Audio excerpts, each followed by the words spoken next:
दुनिया के ज़्यादातर मुल्कों के अंदर जो है अब कोरोना की दूसरी लहर अपने अरूज पे है। पिछले दिनों में इंडिया के शहर दिल्ली से खबर आई थी कि वहाँ के एक हॉस्पिटल के अंदर 35 के करीब कोरोना के मरीज़, ऐसे मरीज़ जो कि पहले जिनके नेगेटिव रिज़ल्ट्स आए थे या वो कोरोना से रिकवर हो चुके थे, उनके दोबारा से टेस्ट पॉजिटिव आए हैं।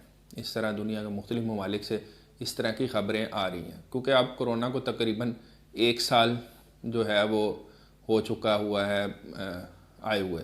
और कोरोना से पूरी दुनिया ही मुतासर हुई थी, बहुत सारे लोग मुतासर हुए थे।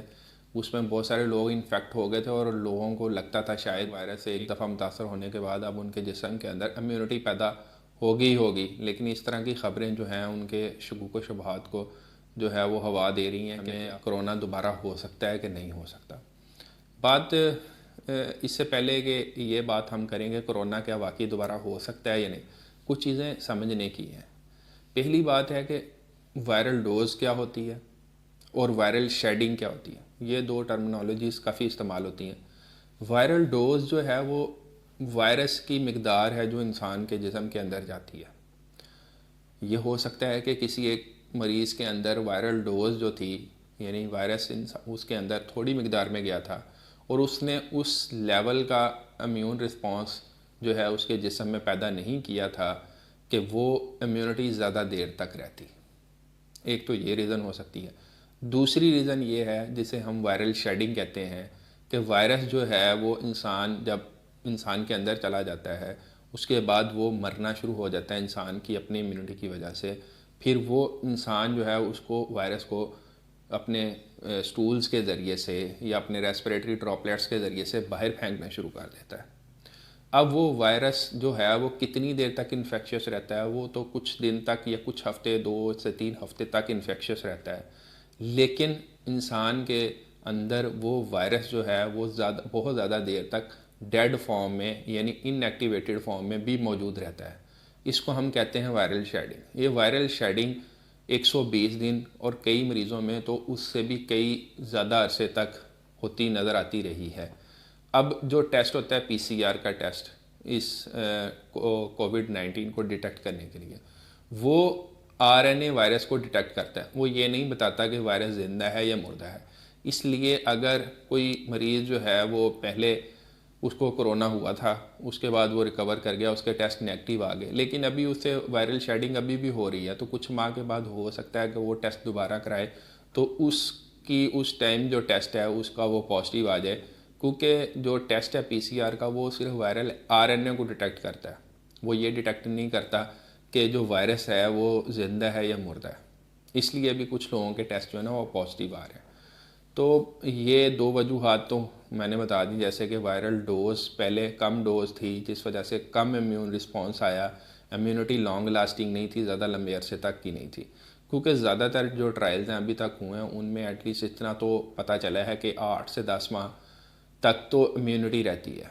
और कुछ ट्रायल्स ऐसे भी हैं जिन्होंने कहा है कि 2 साल तक तो एटलीस्ट इम्यूनिटी रहेगी।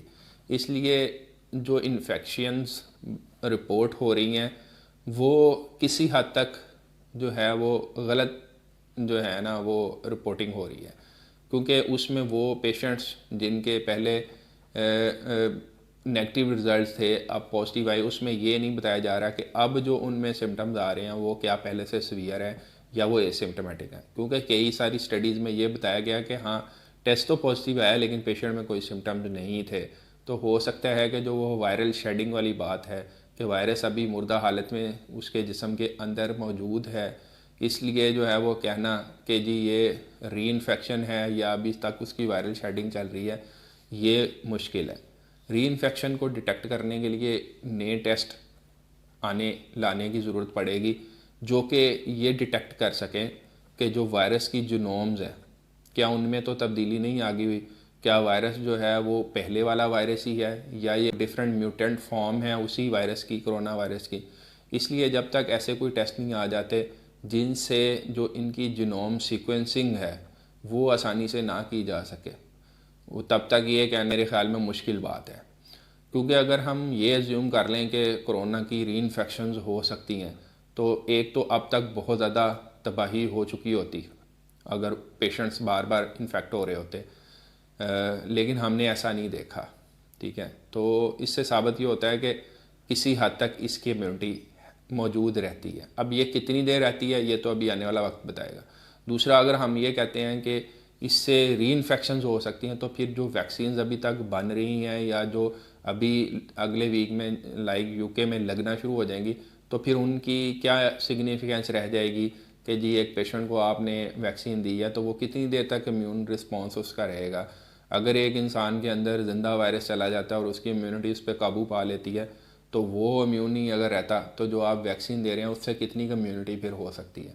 मेरा ख्याल है कि ये जो बहुत ज़्यादा लोगों को डराया जा रहा है री इन्फेक्शन से, ऐसा मेरे ख्याल में अभी मेरा नहीं ख्याल कि एटलीस्ट जिनको इस साल पिछले यानी 2020 के अंदर हुआ था उनको मेरा ख्याल है कि इस विंटर में या इस ड्यूरेशन में अगले 3-4 मंथ्स में बहुत कम चांसेस है कि दोबारा इन्फेक्शन। लेकिन जो है वो अपनी एहतियात जो है वो जारी रखें, मास्क का इस्तेमाल करें, हाथ को जिस तरह 20 सेकंड बताया जाता है धोते रहें।